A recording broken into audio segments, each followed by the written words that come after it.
Hello everyone, welcome to Everyday Essential series of Shantha Lakshmi IAS Academy, where we are going to discuss about the essential topics from the Hindu and the Indian Express. So today, as part of this series, let us look at the topics from 3rd June 2025, where we are going to discuss about the Mumbai Covers 2025, district re-addiction centers in gap districts, FPV drones, followed by axiom formation, and finally the Paraguay.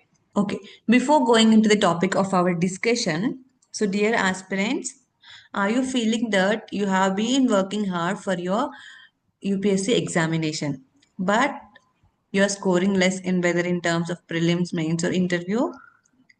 So it might be the case of you are doing your right efforts, but you might be lacking the right guidance. So in order to provide you with the right guidance, Shantalakshmi IAS Academy is providing the holistic guidance program for prelims, mains, and interview in the name of the Elevate Holistic Guidance Program for the UPSC CSE 2026 examination.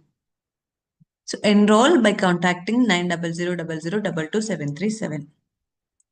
Now, moving to our first topic, that is the Mumbai Covers 2025. So, why we are discussing this?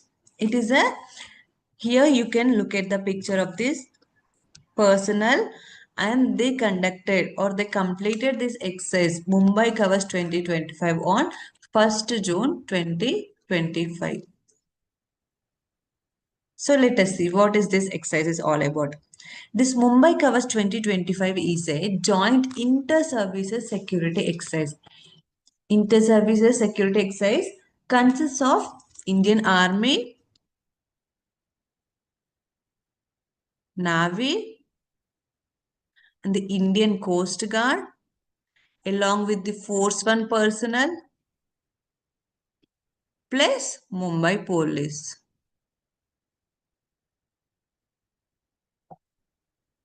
And this Mumbai Kavach 2025 was spearheaded by the Indian Army, Indian Army's Southern Command. And where did this exercise took place? The exercise took place in the Kolaba area. The place near the Taj Hotel in Mumbai, where the 2008 Mumbai attacks took place.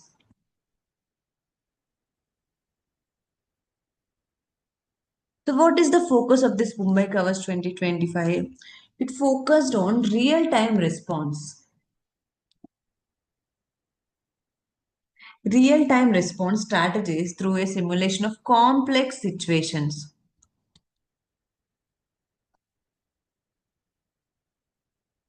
It included threat neutralization,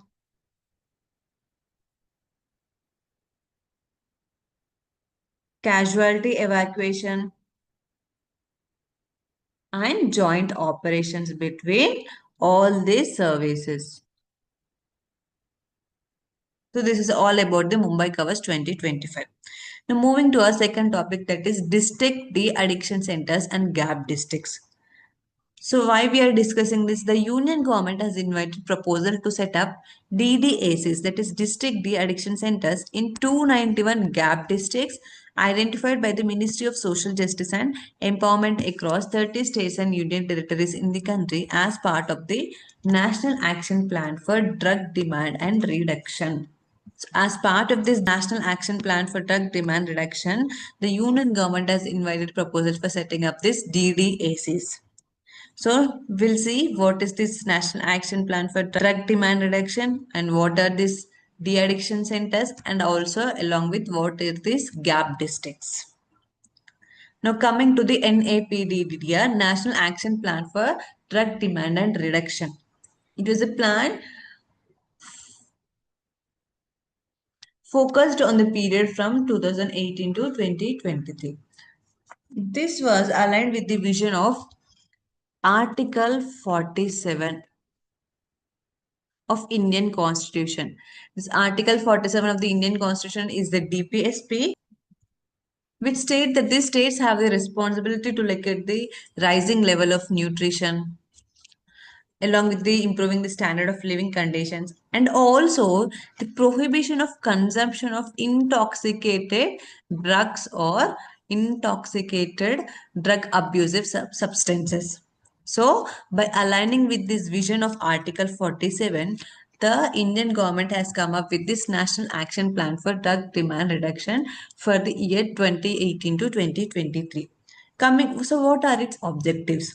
Its objectives are, the first one is the awareness generation about harmful effects of the drug abuse. Awareness generation about the harmful effects of drug abuse and the drug substances. And the second objective is building human resource capacity to support drug demand and reduction efforts. The third objective is promoting research and development to support the program goals.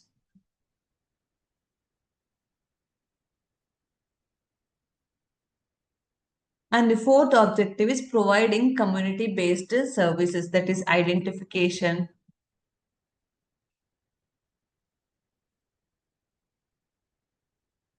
and counseling services, and also giving the rehabilitation services to the drug addicted persons also, or the drug addicted victims.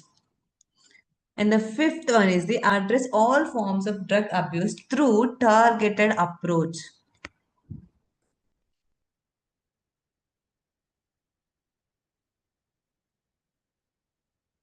It also aims to mitigate the impact of drug dependence on the individuals, along with the families and also the society. So, who implements this National Action Plan for Drug Demand and Reduction? It is implemented by an autonomous body under Ministry of Social Justice and Empowerment, that is National Institute of Social Defense, NIST. So this National Institute of Social Defense is mandated to implement this National Action Plan for Drug Demand and Reduction. So as part of this plan, now the central government has invited proposals to identify the district de-addiction centers in 291 gap districts. Let us see what are those gap districts means. These gap districts are generally identified by the Ministry of Social Justice and Empowerment. These districts are those districts presently have no centrally supported infrastructure to treat or rehabilitate people who are dealing with substance abuse or the dependence of drugs. So the districts which do not have any supporting infrastructure to deal with or to rehabilitate people dealing with the substance abuse are identified or declared as the gap districts. And these districts are do not have any integrated rehabilitation centers for addicts, community-based peer-led initiatives, and outreach and drop-in centers and district de-addiction centers also. These are all absent in these gap districts. And who identifies these gap districts? It is the Ministry of Social Justice and Empowerment. The highest number of gap districts are present in Chhattisgarh. See here, 31 out of 33 districts are gap districts only. That means 31 districts do not have the infrastructure to treat with the people dealing with substance abuse or drug dependence. Madhya Pradesh has 23 gap districts. Gujarat has 22 gap district, Arunachal Pradesh has 21 gap district, and Bihar 25, Jharkhand 16, Uttar Pradesh 18, Punjab 16, and Assam 10. So these are the gap districts. Moving to our third topic, that is FPV drones. So why we are discussing this? Yesterday itself, that is on 2nd June, we have discussed about this Operation Spider's Web, which targeted the five long-range aviation air bases of Russia by using the 117 drones. So the sources have said that the drones which were used in this Operation Spider Web are identified as the FPV drones, that is first person view drones. So let us see what are these FPV drones means.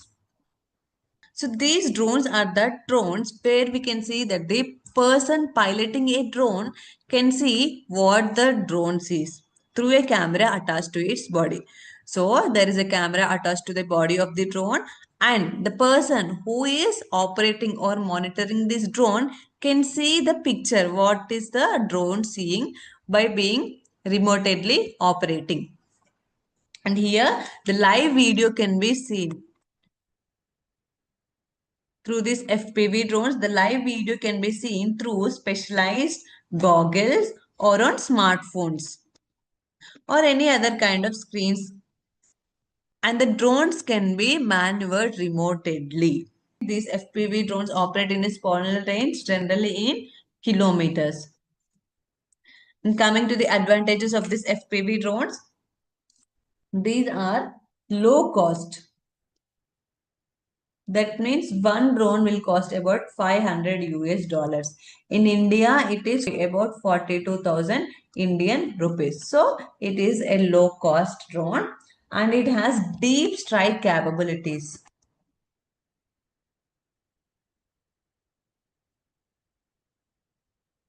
Deep strike capabilities, and it is having it is little and it is small in nature, tiny in nature, tiny in size.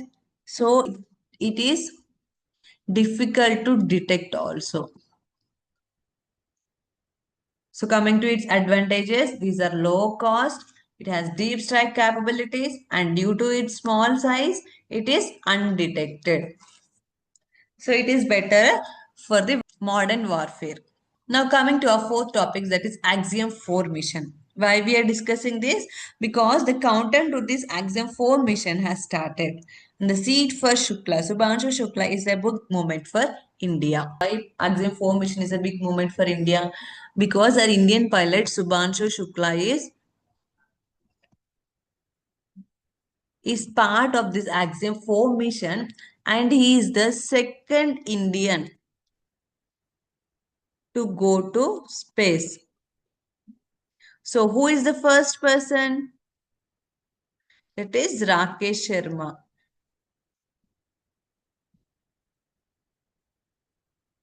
And Shubhanshu Shukla is the first Indian to go to International Space Station. And this Axiom 4 mission will serve as a prototype or will serve as the catalyst for our upcoming human space flight mission, that is Gaganyaan. So this Axiom 4 mission is a big moment for India. Now coming to the details of this mission. So what is the launch date of this mission? It is going to be launched on June 8th. That is Sunday and at 7:40 p.m. Indian Standard Time. From where? Kennedy Space Center, Florida. So the members will stay in space for about 2 weeks. And coming to the vehicle, so this Axiom 4 mission is carried by Dragon spacecraft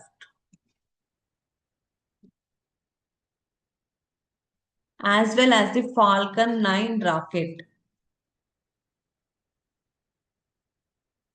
of Elon Musk's SpaceX company. This mission is going to be operated by the Axiom Space Company, which is a 9-year-old private entity focused on commercial spaceflight operations. And it is facilitated by the American Space Agency, that is NASA. So it is a joint endeavor of the SpaceX, Axiom Space, and the NASA.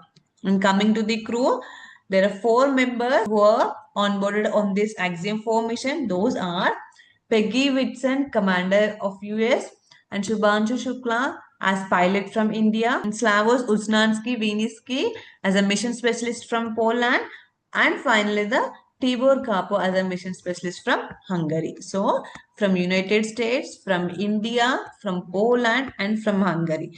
These 4 members are going to be on board on this Axiom 4 mission and going to stay in this space for 2 weeks. Now, what are the experiments are going to be conducted with this Axiom 4 mission? Those are the mainly focused on 4 experiments. Those are conducting the physical and cognitive impact of using computer screens in microgravity. That is particularly knowing about how pointing tasks, gaze fixation, and rapid eye movements are affecting in the space. And the second one is they also going to measure about the behavior and response of tardigrades or water base in space. These tardigrades or these water base are an organism that survive in very tough conditions. So they're going to see this behavior and response of the tardigrades in space so that their behavior will offer the clues to the molecular mechanism in space, which will be helpful for the future operations. And also the impact of spaceflight on the 6 varieties of crops, and finally the growth and cellular response in cyanobacteria in the microalgae, thereby which helps in the future development of the microorganisms. These are all about the Axiom 4 mission. Now coming to our fifth topic, that is Paraguay. So why we are discussing this Paraguay? It is a country of South America because at the invitation of the Sri Narendra Modi, Indian Prime Minister, the President of Paraguay, Mr. Santiago Pena Palacios, is in India from 2nd to 4th June 2025. He will be accompanied by the high-level delegation including ministers, senior officials and business representatives. So that's why we are going to look at the mapping picture of this Paraguay. It is a landlocked country in the South American continent. You can see here it is a landlocked country and it is bordered by the Argentina to its southwest and south, and Bolivia to its northwest, and Brazil to its east. And it is a developing country ranked 105 in the HDI index, and it is the founding member of the United Nations, Mercosur, Organization of American States, Non-Alignment Movement, and etc. And the language of this Paraguay are Spanish. The people of Paraguay speak Spanish and Guarani. That's all for today's video. Thank you.